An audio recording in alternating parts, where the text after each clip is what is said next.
Bien amigos, bienvenidos a una entrega más de Entre Líneas Podcast, donde aquí nosotros buscamos leer y no solo entre líneas. Y miren, en el día de hoy tenemos una persona la cual yo me considero ser su amigo, los conocí en el medio, en estos ambientes de la comunicación, también siendo un analista político, pero en los últimos tiempos se ha convertido en la figura más predominante, con el perdón de muchos amigos, pero para mí es la figura más predominante de nuestra generación en el ámbito de la comunicación. Un analista político, una persona que de verdad es digno de admirar, en la que jóvenes como yo, que estamos incursionando en estos medios de comunicación, pues escuchamos sus consejos, sus orientaciones y sobre todo también que se ha convertido en un ejemplo a seguir. Le hablo nada más y nada menos que del señor Elvin Castillo, para quien le damos un fuerte aplauso. Ay, hermano, yo creo que todo eso que tú dices es el afecto que te une a mí, el cariño, pero que va. Sí, bueno, mira, Elvin, aquí me acompaña nuestra querida Wilda González. Claro. Vamos a iniciar rápidamente contigo. Elvin, mucha gente te ve detrás de cámara, mucha gente te ve analizando y exponiendo unos comentarios sumamente interesantes, pero la gente no sabe de dónde viene Elvin. La gente no sabe que Elvin hoy es la construcción de un sinnúmero de procesos. Entonces, cuéntanos brevemente quién es Elvin y de dónde viene. Bueno, Elvin Castillo es un joven de un extracto como la mayoría del pueblo dominicano, de un extracto muy humilde. Yo nací en un sector que se llama el Ensanche Kennedy. Eso es un barrio céntrico ahí que está entre la Máximo Gómez, la Ortega y Gasset, la Kennedy y la San Martín. Ahí un barrio está enclavado ahí en el corazón del Distrito Nacional. De una familia humilde. Yo fui un joven como la mayoría de los dominicanos, sobre todo de la generación nuestra, que soñé con ser pelotero de Grande Liga, como la mayoría. Por eso que tú tienes el físico así de pelotero. Sí, yo jugué mucho béisbol, estuve a punto de firmar, pero ya eso es otra historia. Y entonces siempre sentí pasión por el periodismo, inicialmente por el periodismo deportivo, porque como yo jugaba, como que me inclinaba por ahí. Siempre que mi papá trabajaba, yo siendo niño, en el periódico Hoy. Y yo siempre le decía, papi, tráigame el periódico, pero era para leer los deportes. Yo sacaba los deportes y los leía. Entonces me ponía a hacer crónica de los juegos y escribía y de todo, sin yo me imaginaba que después algún día yo iba a terminar siendo periodista. Entonces, después que fui creciendo, me fui interesando ya por otras cosas, me fui preocupando por las situaciones sociales. Tú sabes que algunos crecer en un entorno donde hay algunas situaciones, por ejemplo, en esa época en mi niñez no había agua. Y entonces nosotros teníamos que caminar hasta los bomberos a buscar agua y se iba mucho la luz. Y entonces uno como que esos temas sociales, esas vivencias, esas cosas fueron preocupando, inquietudes, despertando inquietudes. Y entonces así me fui involucrando, buscando la manera de cómo uno podía de alguna manera aportar. Y entonces la política, en esos tiempos las campañas eran en los barrios, muchos mítines a pie, mucha marcha, muchas cosas. Y uno creció como que en ese ambiente y entonces eso fue despertando en esa vocación social de servicio. Y entonces después que inicié en la comunicación deportiva al inicio de mi carrera, ya yo tengo 20 años haciendo la filita. ¿Cómo? Claro, 20 años, profesor, tengo yo en los medios. O sea, que cualquiera te ve y cree que fue que tú llegaste ayer. No sabe que tú has pasado un proceso. Claro, no, que hace 5 años Elvin llegó a los medios de comunicación. Sí. ¿Tú estudiaste en la UAS, Elvin? No, yo estudié en la Católica. En la Universidad Católica. Sí. No, pero tú no eras tan de bajos recursos si estudiaste en la Católica. No, lo que pasa es que yo sí era de bajos recursos, lo que pasa es que yo era comparón. Entonces yo tenía amigos que estaban en la UAS y yo siempre oía los líos, que en la UAS nada más te dejan tanto crédito, que se suspendía en esa época mucha docencia por huelga y vaina. Entonces mi mamá y mi papá. Entonces yo dije, mira, yo hago un trabajito, yo me voy a meter en la Católica a hacer mi lío. Y duré más porque era cara para yo poder inscribir los créditos que necesitaba. A mí me pasó algo parecido. Yo me fui de la UAS a la OIM porque encontré un trabajo y dije, yo no no me voy a pasar 6 o 7 años en la UAS. Exacto. Me fui a la OIM y terminé más rápido. Sí, pero nada, eso me movía. Entonces, después que yo inicié en la crónica deportiva, yo pasé como 3 o 4 años en eso. Pero me gustaba mucho la historia. Yo soy un fanático de la historia y más de la historia de este país. Soy enfermo con eso, todas esas epopeyas históricas, toda esa lucha. La historia, yo diría, y no porque yo sea dominicano, pero si hay otro país de la región o del mundo que tiene una historia más bella que la de nosotros, yo lo dudo. O sea, porque ha sido una historia de lucha, la lucha de la restauración, la lucha después de la independencia efímera, y cuando tú buscas Las cada intervenciones. cosa, las intervenciones militares estadounidenses, después de la guerra de abril, todas las gestas históricas de este pueblo, y ha sido un pueblo que se ha construido sobre la base de lucha, de sudor, de sacrificio, Entonces, cuando yo veo eso, a mí me apena mucho en lo que nosotros nos hemos terminado convirtiendo, porque tanta gente que luchó para que este país fuera algo importante, y después que lo logramos, que lo encauzamos, mira al mismo Juan Bosch, todo lo que tuvo que pasar. Coño, entonces la parte que se supone de la vida, que debe ser más fácil en democracia, todo eso se ha dejado de lado. ¿En qué tú crees que nos hemos convertido? Bueno, yo siento que las generaciones que nos han antecedido a nosotros, dígase esa generación que fue subsiguiente o los discípulos de alguna manera del profesor Bosch, de Balaguer, de Peña Gómez, que fue a lo que le tocó la responsabilidad ya después de la transición democrática de asumir el control de un país en una democracia que iba madurando, que iba a cometer errores como era natural porque era un proceso nuevo, pero se desvirtuaron porque los errores que ellos han cometido como generación se les perdona menos porque ellos fueron seguidores de tipos que tenían convicciones reales. O sea, los seguidores de Juan Bosch no podían ser los tipos que terminaron convirtiéndose. Los de Peña Gómez no podían ser. Los de Balaguer quizás se les justifica un poco porque era de Trujillo, la influencia, eran trujillistas.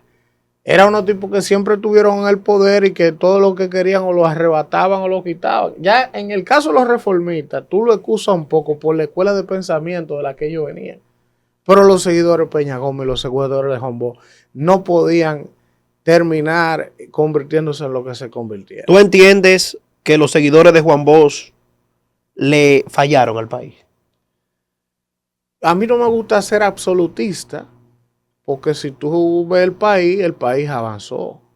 El país ha avanzado cuando tú lo ves desde distintas perspectivas. Ahora, el país no avanzó en la medida que pudo haber avanzado. Por ejemplo, no es justificable que en pleno año 2025 nosotros tengamos los problemas de educación pública que tenemos. Sobre todo después de todo el dinero que se ha invertido en educación pública. Y no me vengan a mí y que no, que es un problema estructural. No, eso ha sido un problema de voluntad política, de irresponsabilidad y de mucha gente que ha cogido ese presupuesto para hacerse multimillonario, para montar proyectos presidenciales de esa plataforma y para cederle a sectores empresariales una parte de ese pastel sin importarle realmente el impacto que podría tener la diferencia de tener una educación pública de calidad. No le importa, hermano, porque también yo te voy a decir a ti una cosa. A los poderes fácticos de estos países como el nuestro en vía de desarrollo, dígase los sectores empresariales, eclesiales y a los políticos, no pueden querer tener una población educada. Porque a medida que una población es educada, es una población empoderada. Es una población que no tolera actos de corrupción, es una población que va a marchar. Es una población que si tú le dices, mira, hay unos mineros explotando la loma del Pomiel, van ahí a hacerle un piquete a esos mineros y se van a hacer un campamento ahí. O sea, mientras las sociedades se educan, conocen su historia, se apegan, asumen su identidad nacionalista, le duele su patria, es una sociedad más empoderada. Por eso tú ves todo lo que ha llegado aquí, toda la apertura que hay, a vaina McDonald's, a la vaina transcultural, a la música al dembow, a los influencers, a las redes sociales, y todo es, hagan y deshagan, Sodoma y Gomorra, porque mientras una sociedad te entretenida en todo eso disparates, entre juca y vaina, son unos jóvenes que no van a estar pendientes de los problemas que realmente tienen que estar. ¿Cuántas veces tú has escuchado en la noticia de que los legisladores se están reuniendo para aprobar una ley para prohibir la juca? Nunca. Sí, No, sí, varias veces. Bueno, sí, Se ha aprobado, de hecho. 5, 6 veces. Sí, en ese sentido sí. Y en todos los lugares tuve negocios de vape, abierto y vendiendo, y en los barrios, y nadie ha podido controlar eso. Sí. Mira, a propósito de que tú mencionas la apertura de las redes sociales, hemos escuchado en los últimos días, quizás semanas, la intención de limitar el contenido de las redes sociales. ¿Tú estás de acuerdo con eso? No, yo como comunicador, como periodista, nunca voy a estar a favor de ningún tipo de censura. Sobre todo porque yo no lo viví, pero he leído bastante y hay ejemplos de sobra en Venezuela, en Nicaragua. Donde quiera que hay dictadura, nadie puede expresarse en contra de lo que dice el gobierno o en desacuerdo con lo que dice un poder. Entonces, tú no puedes propiciar ni promover ningún tipo de censura. Ahora, ¿con qué si yo estoy de acuerdo? Yo no estoy de acuerdo que se legisle, ni que se censure, ni que se prohíba nada, ni de redes, ni de medios tradicionales. El que se sienta agraviado por una difamación, ahí están los tribunales de la República. Usted procede y lo somete. Ahora, ¿qué si yo digo que es verdad que con la democratización de los medios, con todas estas plataformas, hay mucha gente que no han estudiado periodismo, hay mucha gente que se engancha a comunicadores. Estamos invadidos. Hay muchos invadidos y entonces hay mucha gente que por el afán de los views y los likes, de generar videos virales, porque han hecho de la plataforma de YouTube una herramienta de captar recursos, son capaces de venderle el alma al diablo, de inventarse cosas que nunca han visto, de las que no tienen prueba, sí. Porque como la legislación en contra de la difamación y la injuria es tan débil que no implica cárcel, que la gente no le tiene temor a difamar, con tal de ganar unos views y unos likes y de hacerse viral. Pero ¿estás de acuerdo con que se limite, por ejemplo, lo que se dice? Dice en términos obscenos, los movimientos, la perversidad. Que deba censurarse. Lo que sí yo pienso es que debe buscarse un mecanismo, sea en conjunto con los comunicadores, con los youtubers, con los medios, hacer una mesa de diálogo donde se establezca una especie de reglamento de buenos modales. O sea, y si usted no respeta eso, entonces, por ejemplo, que la Comisión de Espectáculos Públicos tenga capacidad sancionadora, o sea, darle más poder a la Comisión de Espectáculos, pero no censurar, porque yo te voy a decir una cosa, y eso lo sabe aquí todo el mundo. Hay mucha gente que se dedica a los medios de comunicación que ha creado una industria de la extorsión y el chantaje, desde los medios, por ejemplo, gente que coge funcionarios y lo critica y lo ataca a cambio de que el funcionario lo llame y le entregue un dinero para ellos dejarle atacarlo, por ejemplo, eso pasa. Y entonces eso ha hecho del ejercicio periodístico, ha puesto en peligro la credibilidad de todo el mundo porque la gente generaliza. No, todos los periodistas son unos extorsionadores. Entonces, desde que te ven de hecho, hay muchos que creen que todos los periodistas se dedican a eso. Y por ejemplo, eso también genera un problema porque en mi caso, yo que hago opinión todos los días y soy un tipo crítico con la mayoría de las cosas que entiendo que no están bien. Todo el que te ve a ti haciendo una crítica ya cree que tú andas atrás de lo mismo. Y te acusan de lo mismo y dicen, mira dándole a fulano para que lo llamen. Pero mentira. ¿Tú entiendes? Entonces, eso es un tema delicado que yo creo que sí debe ser abordado. Incluso los que somos periodistas reales de carrera, deberíamos ser los que estemos más preocupados porque gente que no cumpla con las normativas, con las reglas, que se dedique, porque también, si usted es un funcionario y un comunicador le entra a fundazo y le manda un emisario, le manda un WhatsApp, devélelo, claro. Dígalo, expóngalo, para que le dé vergüenza, para que la gente sepa. Y los mismos periodistas, que son periodistas de verdad que no hacen eso, deberíamos expulsarlo, ese tipo de gente, no compartir con ellos. Claro, cerrarle el espacio en diferentes medios de comunicación. Pero todo lo contrario. Lo que hace mucha gente es que dice, no, fulano, fulana. No, hay que estar frío con esa gente, porque tú Elvin, sabes, caer en la boca de fulano o de fulana. Elvin, desde hace unos cuantos años armaste un proyecto que inició primero en una plataforma junto con un equipo, luego migró a otra plataforma y bueno, el crecimiento de ese equipo fue tal que para sorpresa de muchos, vimos cómo luego salieron del aire. Cuando ustedes anunciaron en Rumba que ustedes era el último programa, yo vi en los comentarios gente que si hubiese podido tener una cámara para llorar, se hubiesen grabado. Mucha gente que se sentía porque creó una conexión muy directa con ustedes. Y luego entonces surge la idea y aparecen los flyers del nuevo equipo, ahora titulado El Panorama de la Mañana. ¿Cómo surge esta idea? ¿Cómo se dan los acercamientos? ¿Cómo llegas con Medios Panorama? Cuéntanos de este proceso. Bueno, lo que pasa es que Miguel Medina, quien es el presidente y propietario del grupo de Medios Panorama, y yo nos une una amistad de más de 20 años. A Miguel yo siempre lo veía como un mentor. Él siempre era una persona como a la que yo de alguna manera quería parecerme, porque yo, por casualidad de la vida, Miguel fue director de comunicaciones del Ministerio de la Juventud y con Manuel Crespo. Entonces, después de Manuel Crespo llegó al Ministerio de la Juventud Franklin Rodríguez. Y después de Franklin Rodríguez llegó Jorge Minaya. Entonces yo llegué con Jorge Minaya a ser director de comunicación en ese momento también. Entonces, cuando Miguel salió de allá, todo lo que yo oía de Miguel, la gente hablaba bien de él. Y la gente decía, óyeme, pero mira, ese muchacho que estuvo aquí, oye, 2 gestiones después. Sí, 2 gestiones después. Y todo el que yo oía hablando de Miguel y a los lugares que yo oía a la gente hablando de entonces yo como joven decía, wow, yo no lo conocía Miguel, pero yo decía, a mí me gustaría que la gente hable así de mí algún día, o sea, porque qué es lo que ese muchacho hace, que todo el que habla bien, habla bien de él. Y entonces yo, sin conocer a Miguel, como que me fui formando esa idea de que me gustaría, en cuanto a ese aspecto, parecerme a él, sin conocerlo ni tratarlo ni nada, oye.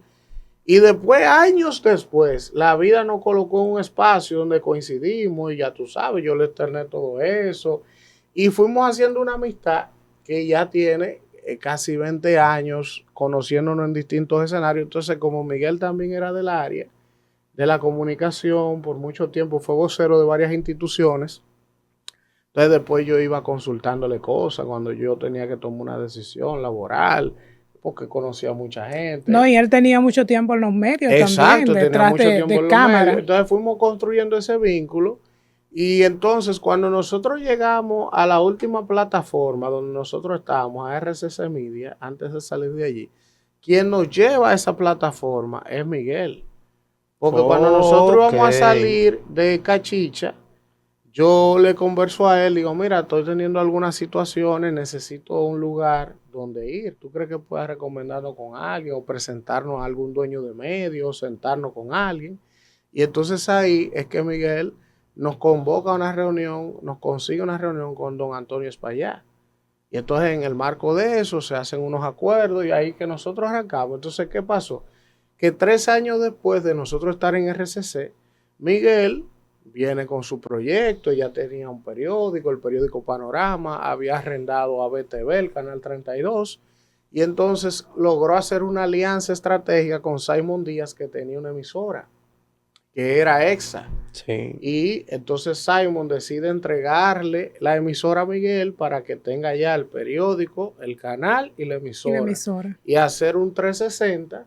Y entonces, ante esa situación, yo y Miguel, que tenemos una amistad de 20 años, que siempre es una relación horizontal, no una relación vertical, de confianza, de amistad, digo, no, pero ¿cómo yo voy a dejar al hermano emprendiendo un proyecto de este tipo y nosotros dedicándonos a esto si yo voy a ayudar a alguien a crecer?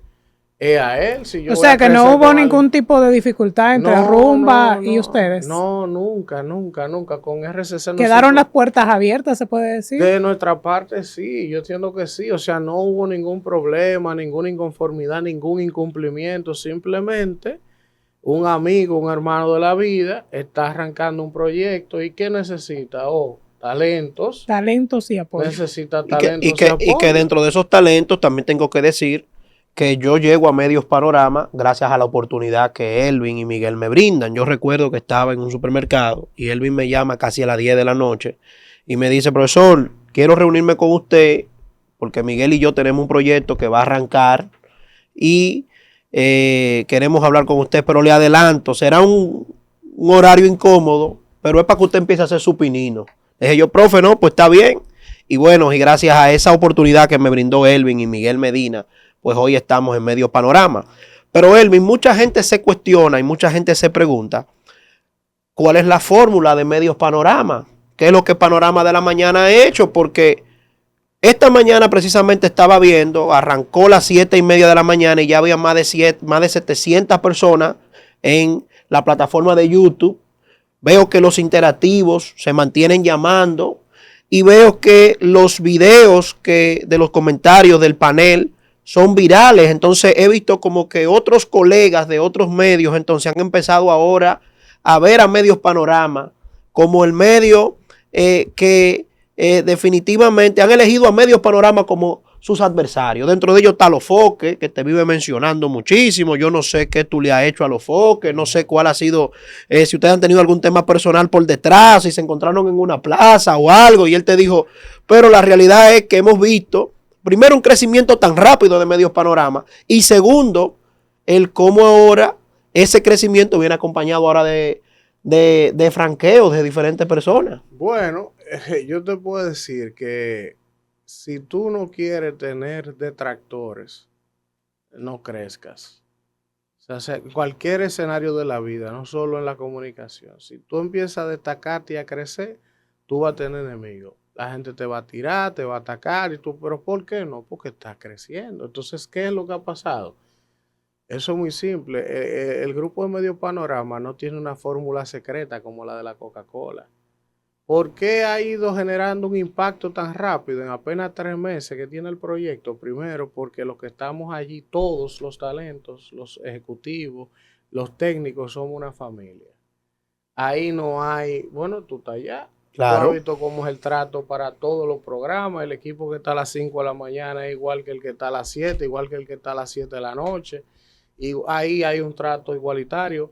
Nos vamos de viaje, se va de viaje todo el mundo. Ahí no hay prioridad de que con un equipo sobre otro. Hay una cobertura, por ejemplo, mañana nosotros tenemos una cobertura en el Congreso Nacional.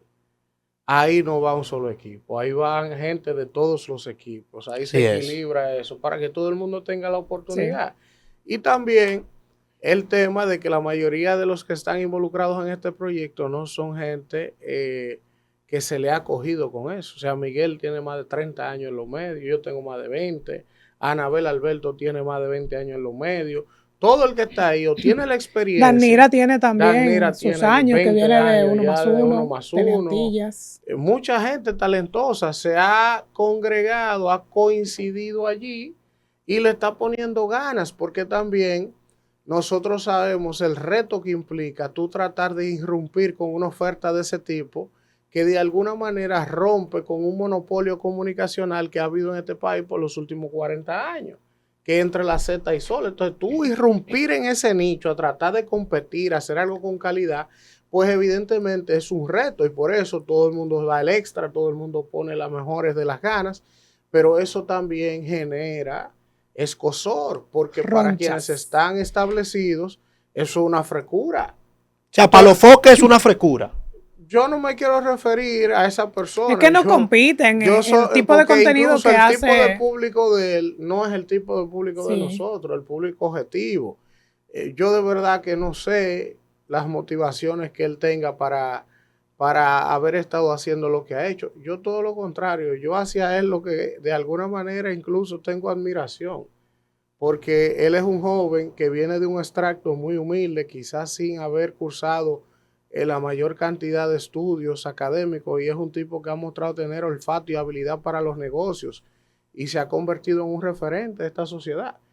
Yo no sé las razones que él haya tenido para cuestionarme, para atacarme, no sé si es que lo han enviado, no sé, pero tampoco ni siquiera he permitido que eso me disperse ni me distraiga. No le he respondido, no le voy a responder, porque yo pienso que cuando una gente te critica o te ataca, si no lo hace con argumentos reales de peso, de lo que tú tengas que defenderte, tú no puedes dispersarte, porque el objetivo es distraerte o que tú te salgas del enfoque que tienes. Entonces nosotros lo que estamos concentrados en seguir trabajando, en seguir aportando, en seguir siendo un medio de comunicación equilibrado, donde la gente que nos consume encuentre un medio que sea crítico, porque la naturaleza del periodismo es ser crítico, es cuestionar, no es hacerle oposición al gobierno, que son cosas diferentes.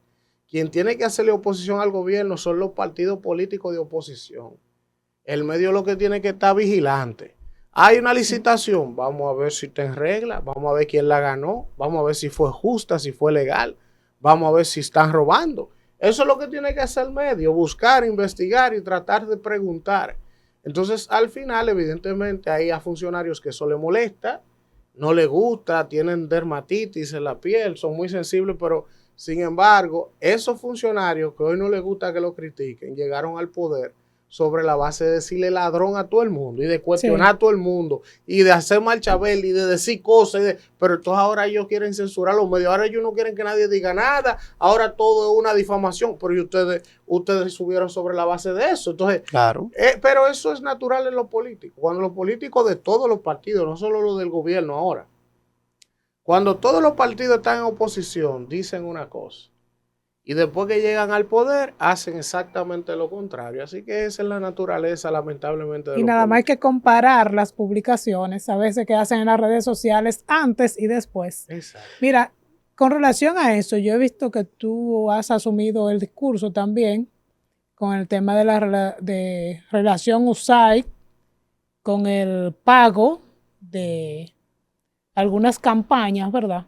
No voy a mencionar periodistas específicos como lo hizo Johnny Arrendel, pero tú también has asumido el discurso de que muchos comunicadores se montaron en esa ola de la Marcha Verde, en ese discurso, y hoy no quiere que se mencione con el tema de USAID. Sí.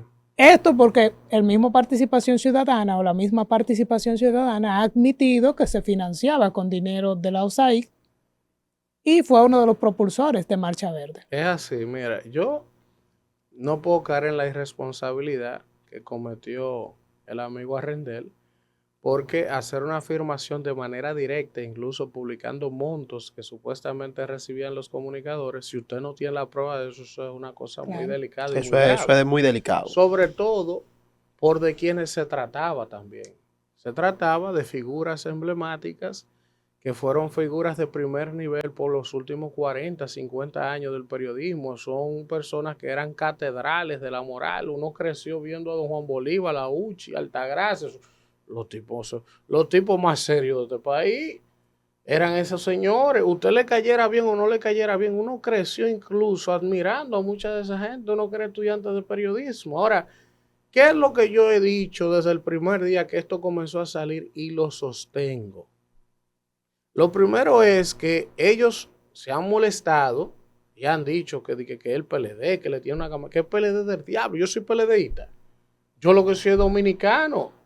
¿Y cómo surge todo este escándalo? Porque el gobierno de los Estados Unidos destapa de que a través de la USAID en más de 30 países se habían contratado más de 6,000 periodistas, dice el gobierno de Estados Unidos, para promover agendas desestabilizadoras de gobierno y promover agendas como la LGTB. Eso dijo el gobierno de Estados Unidos, ¿verdad? Entonces, ¿qué es lo que ha pasado?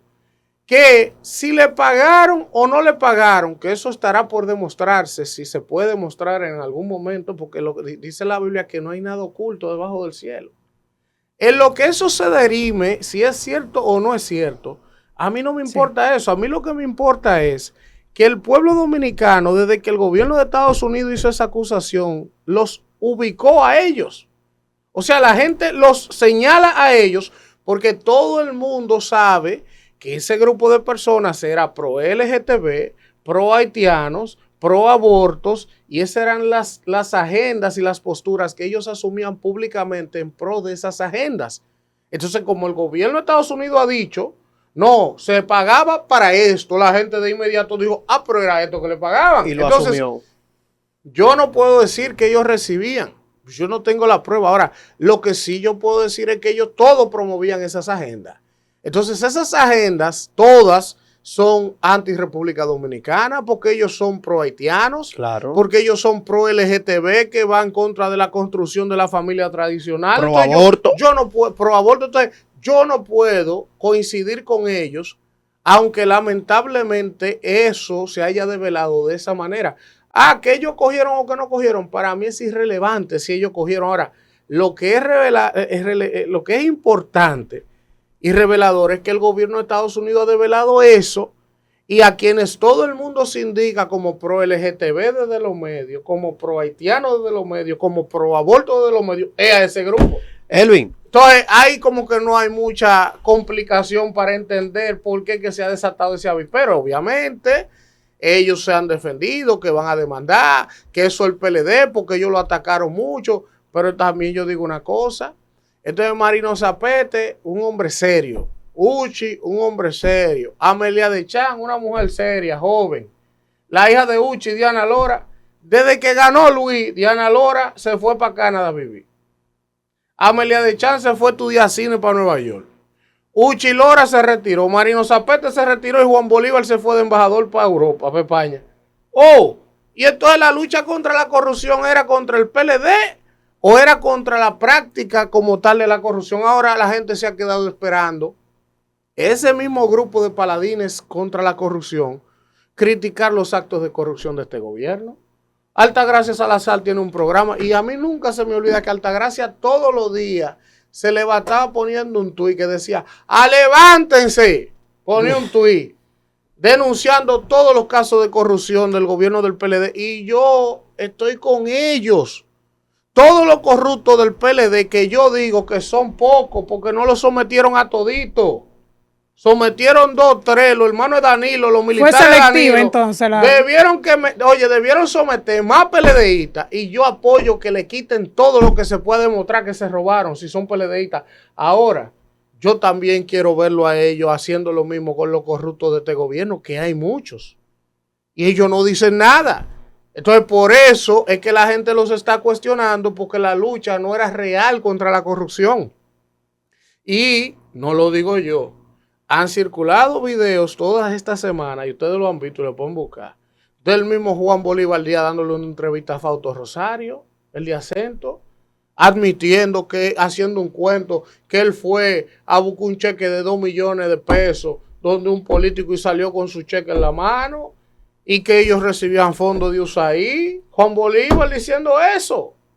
Entonces, ¿cuál es la indignación? ¿Cuál es el escozor que provoca si son las acciones de ellos mismos que lo han develado y lo han puesto en evidencia? Eso es lo que yo digo y eso es lo que yo creo con relación a eso. Así es. Bueno, Elvin, decirte que sí, el tiempo se nos va bastante rápido. Y ahora es que estamos empezando, pero en otra oportunidad tenemos que traerte para que hablemos de política. Bueno. Porque la política se nos quedó a medio tal, como dicen por ahí, porque entramos en un tema de verdad que genera mucho contenido. Pero bueno, señores, darte las gracias a Elvin, decirte que este espacio es tuyo, decirte que eres una promesa que ya ha empezado a dar sus frutos, y escucharte a ti tener esas posturas cuando hablas en función de la incoherencia de muchos periodistas, la incoherencia de muchos actores, pues de verdad que nos lleva a nosotros de que no todo está perdido, de que hay una nueva generación incursionada dentro de los medios de comunicación que está para defender las mejores causas de la República Dominicana. Así que agradecerte, hermano. Gracias a ustedes, y yo lo único que le puedo prometer a la gente, porque todo el mundo tiene sus subjetividades como ser humano. Ahora, lo que yo le puedo asegurar a ustedes es que si en el 2028 gana otro partido la presidencia de la República, la gente me va a ver a mí dándole la misma caña que le doy al PRM. No importa quién gane. Porque al final el compromiso de nosotros, Aisel, como generación, debe ser... ¿No te veremos en una embajada? ¿No te veremos aislado? No me va a ver en ninguna embajada. Usted me va a ver a mí dándole caña al que gane. Y al otro que venga, caña igualito. Ahora, siempre que lo haga mal. Siempre que lo haga mal. ¿No te veremos como funcionario? No. Pasando al tren gubernamental. No, ¿tú sabes por qué no? Porque es que yo he entendido que este país necesita de la generación de nosotros. Nosotros tenemos que hacerlo diferente. Nosotros, ¿tú sabes por qué? Ya ni siquiera es por nosotros, es por los hijos de nosotros. O sea, ¿qué país es que nosotros le estamos legando a los hijos de nosotros? Y no es que yo sea Juan Pablo Duarte, ni yo sea el más serio. No, es que aquí los niveles de componenda entre el sector empresarial y político, militar y eclesial están llevando a este país a un colapso. Si nosotros, las nuevas generaciones, no entendemos eso y dejamos la bandería partidaria y nos comprometemos a hacer un proyecto de nación donde no hayan colores ni partidos, sino que se haga lo mejor para el país, esto se jodió. Así es. Entonces, bueno, gracias, Elvin. nada, señores, muchas gracias. Espero que en este capítulo con Elvin, pues cada uno de ustedes compartan esta entrevista sumamente interesante. Suscríbanse, den like y hasta la próxima.